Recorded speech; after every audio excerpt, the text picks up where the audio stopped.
میاں کرم دین بزرگ آدمی تھا اور طویل عرصے سے چودھری نواس کے استبل میں ملازم تھے، جہاں جانوروں کی رکھوالی، ان کے کھانے پینے اور صفائی ستھرائی کا بے حد خیال رکھتے تھے۔ چودھری صاحب بہت رحم دل انسان تھے۔ گاؤں کے لوگوں کے ساتھ وہ اپنے جانوروں سے بھی بہت محبت کرتے تھے اور ان کو کسی تکلیف میں نہیں دیکھ سکتے تھے۔ جانور بھی ان کی بات سمجھتے تھے۔ ایک دن کرم دین نے آ کر چودھری صاحب کو بتایا کہ ان کی پسندیدہ گائے بھوری چارہ نہیں کھا رہی ہے۔ چودھری صاحب تڑپ کر اٹھے اور حکم دیا کہ جا کر حکیم صاحب کو لے آئے۔ وہ خود بڑی دیر تک بھوری کو پچکارتے رہے مگر اس نے چارے کی طرف دیکھا تک نہیں۔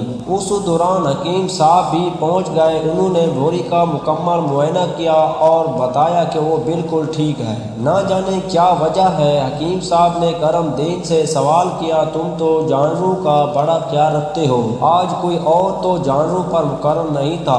کرم دین نے کہا، جی ہاں حکیم صاحب، آپ بالکل ٹھیک کہہ رہے ہیں، آج مجھے جانوروں کا چارہ لینے منڈی جانا تھا۔ میں نے دوسرے ملازم مراد سے جانوروں کا خیال رکھنے کو کہا تھا۔ حکیم صاحب نے فوراً مراد کو بلوایا اور اس سے پوچھا، تم تو جانوروں کی دیکھ بھال کس طرح کرتے ہو؟ بھوری چارہ نہیں کھا رہی ہے، تم نے بھوری کے ساتھ کوئی مار پیٹ تو نہیں کی؟ مراد بیوقوفوں کی طرح منہ کھولے سوال سمجھنے کی کوشش کر رہا تھا کہ چودھری صاحب کی غضبناک آنکھیں دیکھ کر اس کی سمجھ میں حکیم صاحب کا سوال آ گیا۔ اس نے شرمائے ہوئے لہجے میں کہا، جناب میں جانوروں کو چارہ ڈال رہا تھا کہ اچانک بھوری نے مجھے ٹکر مار دی، میں بچتے بچتے بھی گر پڑا۔ میں نے فوراً چھڑی اٹھائی اور دو چار اس کی کمر پر جڑ دی۔ چودھری صاحب نے ہاتھ بڑھا کر پیچھے سے مراد کی گردن پکڑ لی۔ حکیم صاحب نے مشکل سے انہیں ٹھنڈا کیا اور مراد سے کہا، بیٹا انسانوں کی طرح جانوروں میں بھی عزت